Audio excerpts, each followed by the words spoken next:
আলাইকুম রহমতুল্লাহ বারাকাতুহু। একাডেমিক টেল যারা আছো তোমাদের একটা বেশি প্রশ্ন ভাইয়া পড়ায় মন বসে না, কীভাবে পড়ায় মন বসাবো। তো আমি আজকে তোমাদের বলবো কীভাবে তোমরা মাত্র 5টা ট্রিক্স ফলো করে পড়ায় মন বসাতে পারবে।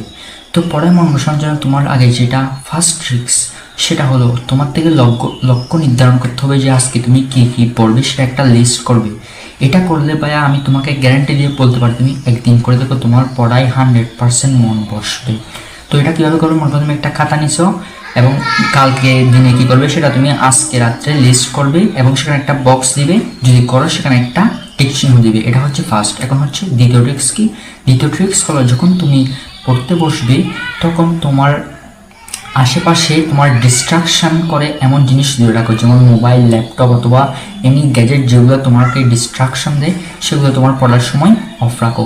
আর তৃতীয় ট্রিক্সটা হলো তুমি যখন পড়তে বসবে কখনো বলেও টানা পড়বে না।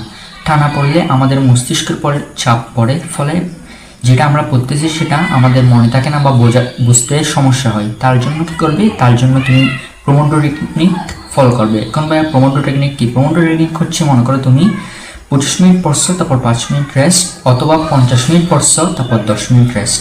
এখন আসো চতুর্থ ট্রিক্স। চতুর্থ ট্রিক্স হলো তুমি যখন পড়তে বসবে তুমি চেষ্টা করবে একদম নিরিবিলি জায়গা, যেখানে কোনো আওয়াজ নেই সেরকম জায়গাতে পড়তে বসা, তাহলে তোমার আর ডিস্ট্রাকশন হবে না। 5 নাম্বার ট্রিক্স হলো আমাদের পড়তে মন না বসার এই কারণটা সবচেয়ে বেশি, সেটা হচ্ছে পড়ার সময় অন্য কিছু মাথায় চিন্তা আসা।